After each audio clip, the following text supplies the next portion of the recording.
Election breaking చూస్తున్నాం. నల్లగొండ రాజకీయాల్లో కీలక పరిణామం చోటు చేసుకుంది. మండలి చైర్మన్ గుత్తా కొడుకు అమిత్ రెడ్డి కాంగ్రెస్లో చేరబోతున్నారు. 2-3 రోజుల్లో కాంగ్రెస్ కండువా కప్పుకోబోతున్నారు అమిత్ రెడ్డి. బీఆర్ఎస్లో గ్రూపుల వల్లే పార్టీని విడుతున్నట్లు తెలుస్తోంది. ఇటీవల బీఆర్ఎస్పై కేసీఆర్ తీరుపై గుత్తా తీవ్ర విమర్శలు గుప్పించారు. గుత్తా విమర్శలకు పార్టీ వైపు నుంచి స్ట్రాంగ్ కౌంటర్లు కూడా వచ్చాయి. గుత్తాను టార్గెట్ చేశారు మాజీ ఎమ్మెల్యే గాదర్ కిషోర్. ఆ విమర్శలతో ఇక పార్టీలో ఉండకూడదని గుత్తా నిర్ణయం తీసుకున్నారు.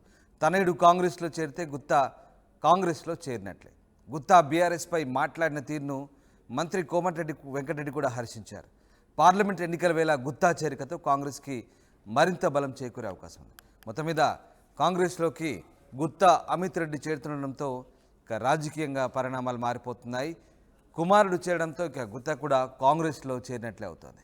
రైట్, రమేష్ జైన్ అవుతున్నారు. రమేష్, గుత్తా అమిత్ రెడ్డి కాంగ్రెస్ పార్టీలో చేరుతున్నట్లుగా తెలుస్తోంది. ఆయన ఎప్పుడు పార్టీలో చేరబోతున్నారు? ఇక గుత్తా నిర్ణయం ఏంటి?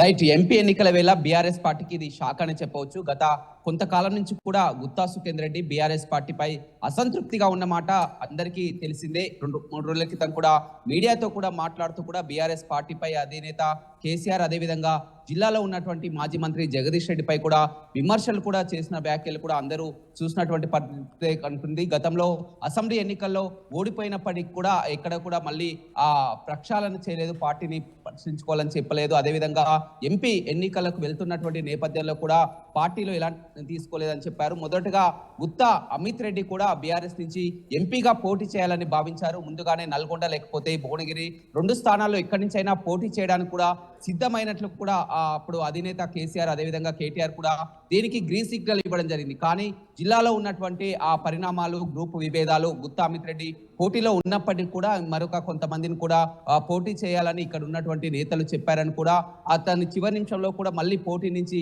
విరమించుకోవడం జరిగింది. ఆ తర్వాత మొత్తం కూడా అతను ఆ కాంగ్రెస్ లోకి వెళ్లడం ఖాయమని కూడా ఆ ప్రచారం అయితే జరిగిందని చెప్పొచ్చు. ఇప్పటికే జిల్లాలో దేవరకొండ, నాగార్జున సాగర్, మిర్యాలగూడ, నల్గొండ ఆ నియోజకవర్గాలకు సంబంధించి చాలా వరకు గుత్తా అనుచరులంతా కూడా ఆ పార్టీ మారడం జరిగింది. అయితే ఈ రెండు రోజుల్లోనే ఆ సీఎం రేవంత్ రెడ్డి సమక్షంలో గుత్తా అమిత్ రెడ్డి కాంగ్రెస్ కండువా కప్పుకోనున్నారని చెప్పవచ్చు. అయితే నిన్న మొన్న మనం చూడడం జరిగింది. ఎప్పుడైతే గుత్తా సుఖేందర్ రెడ్డి బీఆర్ఎస్ పై విమర్శలు చేశారో దానికి ఘాటుగా కూడా బీఆర్ఎస్ మాజీ ఎమ్మెల్యే గాదర్ కిషోర్ కూడా గుత్తా సుఖేందర్ రెడ్డి పై విమర్శలు చేయడం జరిగింది. ఆ విమర్శలతో కూడా ఆ గుత్తా అమిత్ రెడ్డి కానీ అదేవిధంగా ఆ గుత్తా అనుచరులు ఇక్కడ ప్రెస్ మీట్ పెట్టి ఖండించడం జరిగింది. దాంతో మరింత విభేదాలు కూడా చేయడం జరిగింది. ఇక పార్టీలో ఉండడం లాభం లేదనుకున్నారు. 2 రోజుల్లోనే గుత్తా అమిత్ రెడ్డి కాంగ్రెస్ పార్టీ కండువా కప్పుకోనున్నారు. అదేవిధంగా మండలి చైర్మన్ గుత్తా సుఖేందర్ రెడ్డి ఒక రాజ్యాంగబద్ధ పదవిలో ఉండడంతో అతను ఏ పార్టీ కండువా కూడా కప్పుకోరు. అందుకనే అతను ఎప్పటి నుంచో చెప్తున్నారు, తనకు ఎలాంటి ఏ పార్టీతో సంబంధం లేదు, నేను రాజ్యాంగబద్ధ పదవిలో ఉన్నానని చెప్తున్నప్పటికీ గుత్తా అమిత్ రెడ్డి కాంగ్రెస్ పార్టీలో చేరితే ఆ శాసన మండలి చైర్మన్ కూడా ఇక కాంగ్రెస్ పార్టీకి బలం చేకూరినట్లేనే చెప్పవచ్చు. ఎందుకంటే మండలిలో కూడా ఆ సీఎం రేవంత్ రెడ్డికి బలం కావాలి. మండలి చైర్మన్ తనయుడు ఆ పార్టీలో చేరితే మండలిలో కూడా బలం కావాలి. ఇప్పటికే ఆ ఎమ్మెల్సీలు చాలా వరకు పట్నం మహేందర్ కానీ, కుచ్చుకుల దామోదర్ రెడ్డి కానీ, బస్వరాజ్ సారయ్య కానీ ఎమ్మెల్సీలంతా కూడా ఆ పార్టీలు మారడం జరిగింది. ఇప్పటికే బీఆర్ఎస్ అధినాయకత్వం కూడా ఈ పార్టీ మారిన ఎమ్మెల్సీలపై చర్యలు తీసుకోవాలని మండలి చైర్మన్ కూడా ఆ రిప్రజెంటేషన్ ఇచ్చడం జరిగింది. దాని విషయంలో కూడా ఆ ఒత్తిడి తెస్తున్నప్పటికీ కూడా ఎలాంటి నిర్ణయం తీసుకోవడం లేదు. ఇక ఇప్పుడు ఉన్నటువంటి పరిస్థితుల్లో కూడా ఆ గుత్తా అమిత్ రెడ్డి పార్టీ మారడంతో కూడా ఎట్టకేలకు గుత్తా సుఖేందర్ రెడ్డి కూడా ఇక కాంగ్రెస్ అనే మొత్తం ప్రభుత్వానికి అనుకూలమనే ఒక చర్చ అయితే చెప్పవచ్చు. అయితే జిల్లా మంత్రులు కోమటిరెడ్డి వెంకటరెడ్డి కానీ, ఉత్తమ్ కుమార్ రెడ్డి, సీనియర్ నేతలు జానారెడ్డి వీరందరూ కూడా గుత్తా అమిత్ రెడ్డి రాక పట్ల కూడా సంతృప్తిగానే ఉన్నారని చెప్పవచ్చు. ఎందుకంటే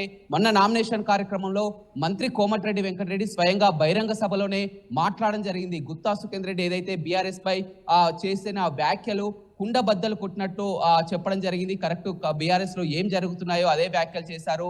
ఆ మండలి చైర్మన్ సుఖేందర్ రెడ్డికి ధన్యవాదాలు తెలుపుతున్నానని కూడా మొత్తం ఒక బహిరంగ సభలోనే కోమటిరెడ్డి ప్రకటించడం, ఆ తర్వాత జానారెడ్డి, అదేవిధంగా ఉత్తమ్ కుమార్ రెడ్డి వీరంతా కూడా గతంలో గుత్తా సుఖేందర్ రెడ్డి కాంగ్రెస్ పార్టీలో పనిచేసినటువంటి వ్యక్తి, కాంగ్రెస్ పార్టీలో వీరంతా కూడా కలిసి ఉన్నటువంటి వ్యక్తులు కావడంతో జిల్లాలో ఆ గుత్తా అమిత్ రెడ్డి మొత్తం కూడా వారితో కలిసిపోయే అవకాశం కనపడుతుంది. 3 పర్యాయాలుగా ఎంపీగా ఉన్నటువంటి గుత్తా సుఖేందర్ రెడ్డి 3 పర్యాయాలు 3 టర్ములో జిల్లాలో ఆ ఎంపీగా పనిచేయడం జరిగింది. అతనికి మొత్తం రమేష్, అంటే గుత్తా అమిత్ రెడ్డి కాంగ్రెస్ పార్టీలో చేరితే రాజకీయంగా ఎలాంటి పరిణామాలు చోటు చేసుకుంటాయి? అంటే కాంగ్రెస్ పార్టీకి ఏ రకంగా రాజకీయంగా లబ్ధి చేకూరే అవకాశం? రైట్, నిజంగా ఇది పార్టీకి కాంగ్రెస్ పార్టీకి లాభం అని అనుకోవచ్చు. ఎందుకంటే ఇప్పుడు ఉన్నటువంటి పరిస్థితిలో బీఆర్ఎస్ అధికారం కోల్పోయిన తర్వాత ఒక్కో సీనియర్ నేతలు చాలా వరకు పార్టీని వీడుతున్నటువంటి నేపథ్యం, పార్లమెంటు ఎన్నికలకు ఇక సిద్ధమై మొత్తం కూడా ఇప్పటికే హోరాహోరీగా 3 పార్టీలు కూడా ప్రచారం నేపథ్యంలో కూడా ఇప్పుడున్నటువంటి పరిస్థితులు ఇప్పటికే నల్గొండ పార్లమెంట్ లో సంబంధించినటువంటి గుత్తా అమిత్ రెడ్డి కాంగ్రెస్ పార్టీలో చేరితే జానారెడ్డికి మరింత బలం చేకూరే అవకాశం కనపడుతుంది. ఎందుకంటే అతనికి మిర్యాలగూడ, దేవరకొండ, నల్గొండ నియోజకవర్గాల నుంచి కూడా గట్టి పట్టుంది. ఇప్పటికే చాలా వరకు అనుచరులంతా కూడా పార్టీ మారడానికి సిద్ధంగా ఉన్నారు. అయితే గుత్తా అమిత్ కోసం వెయిట్ చేస్తున్నటువంటి పరిస్థితి కనిపిస్తుంది. ఇవాళ మిర్యాలగూడ మున్సిపల్ చైర్మన్ కూడా అతను కాంగ్రెస్ పార్టీలో చేరుతున్నారు. చాలా వరకు ఇంకా నేతలంతా కూడా కలిసి వచ్చే అవకాశం కనపడుతుంది. వీటంతా కూడా పార్టీ మారడానికి ప్రధానమైనటువంటి కారణం బీఆర్ఎస్ లోని గ్రూప్ తగాదాలని ఒక చర్చకైతే వస్తున్నటువంటి నేపథ్యం కనిపిస్తుంది. ఎందుకంటే అతను మొదటగా గుత్తా సుఖేందర్ రెడ్డి ఎప్పుడైతే బీఆర్ఎస్ పార్టీలో చేరారో అప్పుడు కూడా అధినేత పిలిస్తేనే పలు పర్యాయాలు తను పిలిస్తేనే ఆహ్వానిస్తేనే పార్టీలోకి వెళ్ళానని కూడా చెప్పడం జరిగింది. మంత్రి పదవి కూడా ఇస్తామన్న హామీతోనే పార్టీలోకి వెళ్ళడం జరిగిందని కూడా అప్పుడు చర్చించడం జరిగింది. ఆ తర్వాత ఉన్నటువంటి పరిస్థితుల్లో అతనికి మంత్రి పదవి ఇవ్వకపోవడం, ఆ తర్వాత కొడుకు ఎంపీ చేస్తానన్నా కానీ ఆ విభేదాలు సృష్టించడం, ఇవన్నిటి పరిణామాల నేపథ్యంలో కూడా అతను కాంగ్రెస్ పార్టీలోకి గుత్తా అమిత్ రెడ్డి ఇటీవల ఎప్పుడైతే వ్యాఖ్యలు చేశారో సొంత పార్టీలో తన తండ్రిపై వ్యాఖ్యలకు నిరసనగా కూడా అతను మనస్తాపన చెందడం జరిగింది. ఏదేమైనప్పటికీ కూడా గుత్తా అమిత్ రెడ్డి ఆ పార్టీలో చేరడంతో కూడా రాజకీయ సమీకరణాలు పూర్తిగా మారనున్నాయని చెప్పవచ్చు. ఒక 2-3 రోజుల్లోనే గుత్తా అమిత్ రెడ్డి సీఎం రేవంత్ రెడ్డి సమక్షంలో కాంగ్రెస్ పార్టీ కండువా కప్పుకోనున్నారు. Thanks for the update Ramesh. ఇది మొత్తం మీద గుత్తా కొడుకు అమిత్ రెడ్డి కాంగ్రెస్ పార్టీలో చేరబోతున్నారు. దీంతో నల్లగొండ రాజకీయాల్లో కీలక పరిణామం చోటు చేసుకోబోతుంది. 2-3 రోజులు ఆయన కాంగ్రెస్ కండువా కప్పుకోబోతున్నారు. బీఆర్ఎస్లో గ్రూపుల వల్లే పార్టీని విడుతున్నట్టు తెలుస్తుంది. ఇటీవల బీఆర్ఎస్ అలాగే కేసీఆర్ తీరుపై గుత్తా విమర్శలు గుప్పించారు. గుత్తా విమర్శలకు పార్టీ వైపు నుంచి స్ట్రాంగ్ కౌంటర్లు వచ్చాయి గాదర్ కిషోర్ రూపంలో. ఆ విమర్శలతో ఇక పార్టీలో ఉండకూడదని గుత్తా నిర్ణయించుకున్నారు. తనడు కాంగ్రెస్లో చేరితే ఇక గుత్తా కూడా కాంగ్రెస్లో చేరినట్లే. గుత్తా బీఆర్ఎస్పై మాట్లాడిన తీరును అటు మంత్రి కోమటిరెడ్డి వెంకటరెడ్డి కూడా హర్షించారు. పార్లమెంట్ ఎన్నికల వేళ గుత్తా సుఖేందర్ రెడ్డి తనయుడు కాంగ్రెస్లో చేరడంతో పార్టీకి మరింత బలం చేకూరుతుందని ఆ పార్టీ భావిస్తారు.